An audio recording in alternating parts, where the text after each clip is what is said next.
Hi there. Heh, do you like the new intro? I hope you do. Okay, whatever. Welcome to the Blooms family, a myth that I got invited to by a lovely family member. Hey man, Aether, hey. If you're still like myth hunting, you should like totally hunt our myth.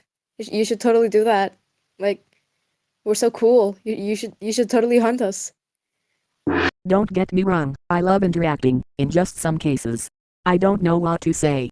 I am so close to just binge playing Dandy's World at this point. First I met this myth was pretty interesting.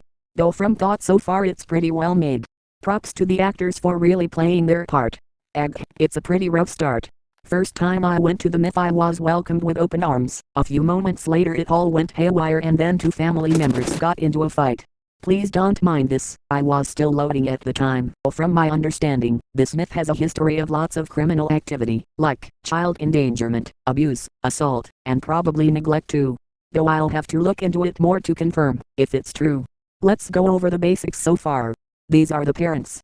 This is the oldest, the middle, and the youngest. Mr. Blooms, the one that is currently married, or living together, to Ms. Blooms. Currently, Miss Blooms is going through from I think is correct, abuse from Mr. Blooms, though cannot leave him due to, in possible cases, taught by her family from China how to be a good housewife, which includes complying to your husband's commands, not complaining, etc. Which is also the reason why she doesn't eat and doesn't rest. It's either one, a natural decisions that become habits/instincts because of Mr. Bloom's commands, abuse, or rules in general, which connects to being a good and obedient housewife. Or two, Chinese beauty standards. I forgot to mention one thing. Since this myth is placed in the year 90s, it may be because of the lack of rights for women, though it is speculation. Let's go over Mr. Blooms. I'm guessing he's the antagonist here. Of all things, I can confirm he's the one who puts his kids through lots of abuse. The reason why he drags Ms. Blooms out of the house is because he can be both envious and wrathful at the same time. He hates how his children gets a much more softer punishment when it comes to problems.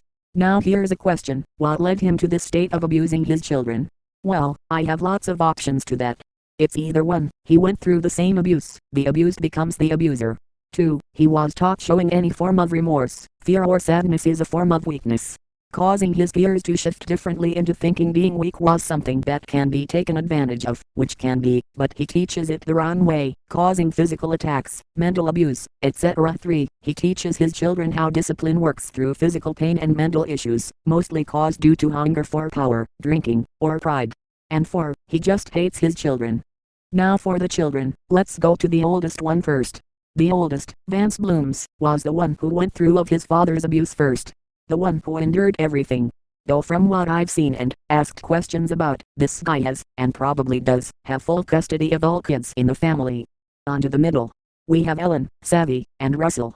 Ellen is the more thoughtful one, taking care of her siblings and helping Vance to have more focus on working. Which puts a lot of pressure to her. She's the one that cooks, cleans, and takes care of the youngest. Savvy, I'm guessing he helps around too.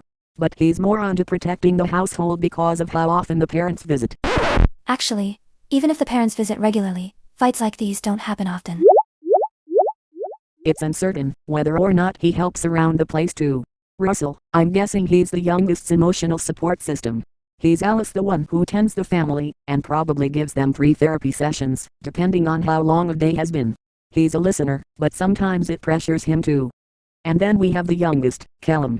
Callum is probably the most fragile one in the family. He always endures some type of abuse towards either the two parents.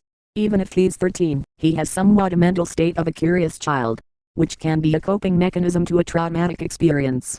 I do note that he zones out. I don't know if this is worthy to write down. It still isn't answered whether or not this is just some tactic to AFK while in character, or something relating to the lore.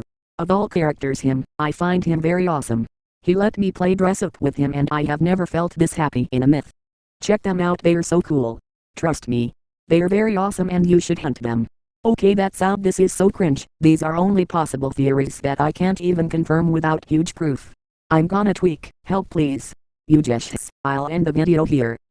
I'll give out updates when I'm free from schoolwork. I'm working on a little video too. So look out for that one.